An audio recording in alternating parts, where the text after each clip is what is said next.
Maulang gabi guys sa inyong lahat. Ito na nga guys, pumunta ako sa isang ospital dito sa aming lugar na kilalang ospital.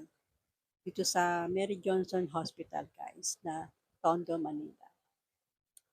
And guys, naghanap ako dun guys ng doktor na titingin sa akin guys.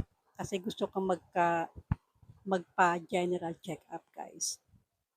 Ayun naman guys, nakakita ko dun ng doktor. Binigyan niya ako ng referral guys para magpa-general check-up. Dito guys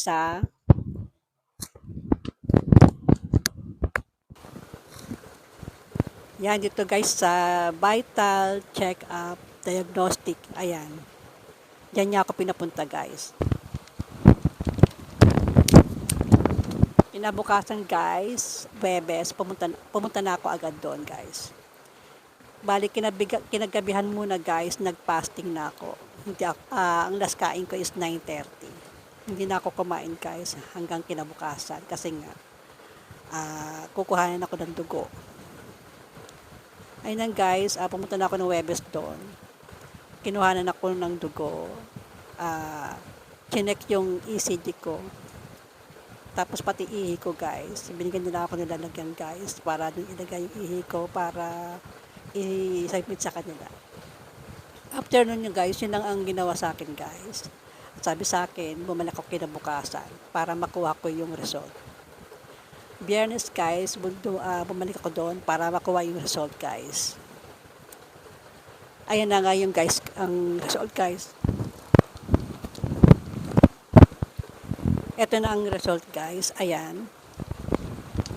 Bali sa ano pa ako pinababalik ng doktor ko, sa Martes pa ako pinababalik ng doktor ko para basahin niya yung result ko guys, para malaman ko kung ano yung sakit ko at para maresetahan niya ako. Ayan. Kaya ako nagpa-check up, general check up guys kasi may edad na ako guys, 53 years old na ako, wala pa akong iniinom na maintenance. Ang nanay ko kasi kinamatay niya is heart attack. Ganun din ang tatay ko. Kaya sinabihan ako ng ate ko na kailangan sa edad kong ito magpa-check up na ako para malaman ko kung ano yung sakit ko. At para malaman ko kung ano yung mga dapat kong kainin at yung hindi ko dapat kainin. Ayan. Totoo naman, kailangan talaga nating alagaan ang sarili nating katulad niya, nagkakaedad na tayo guys. Ayan guys.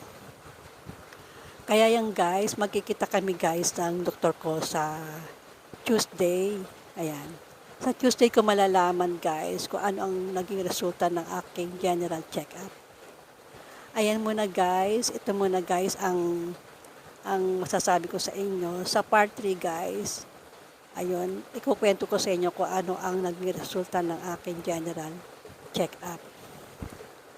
Ayan guys, sana i-subscribe nyo ako sa aking YouTube channel at mag-comment down below din po kayo para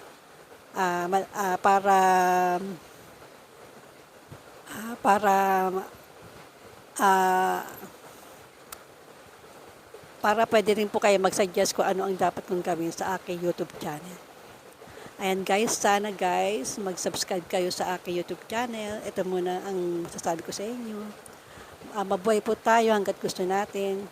Pero kailangan natin magpaka-strong para